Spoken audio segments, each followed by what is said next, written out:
استوديو زين الليالي الجديد والحصري لدى استوديو زين الليالي.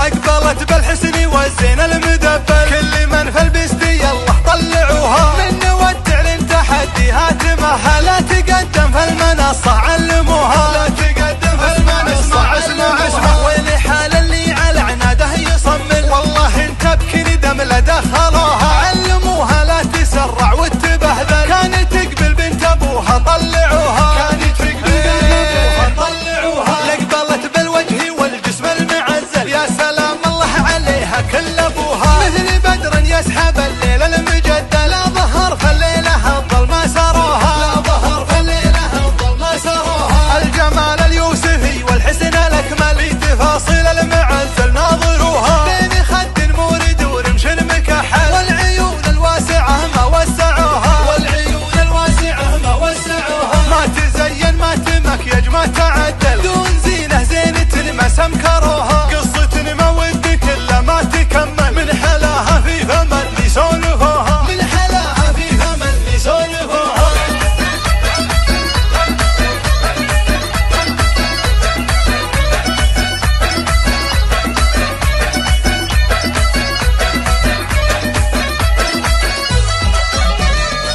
أقبلت بالحسن والزين المدبل، كل من في البست يلا طلعوها، من نودع لين تحديها تمهل، لا تقدم في المنصة علموها، لا تقدم في المنصة اسمع ويلي حال اللي على عناده يصمل، والله انت بكني دم لدخلوها، علموها لا تسرع وتبهذل، كانت تقبل بنت ابوها طلعوها، كانت تقبل بنت ابوها طلعوها، لقبلت بالوجه والجسم المعزل، يا سلام الله عليها كل ابوها، مثل بدر يسحب الليل المجدل، لا ظهر في الليله الظلمه سروها، لا ظهر في الليله الظلمه سروها، الجمال اليوسفي والحسن الاكمل، في تفاصيل المعزل ناظروها، بين خد مورد ورمش مكحل، والعيون الواسعه ما وسعوها، والعيون الواسعه ما وسعوها، ما تزين ما تمكيج ما تعدل، دون زينه زينه ما سمكروها، قصه مود كل ما تكمل، من حلاها في فم اللي سولفوها، من حلاها في فم اللي سولفوها. استوديو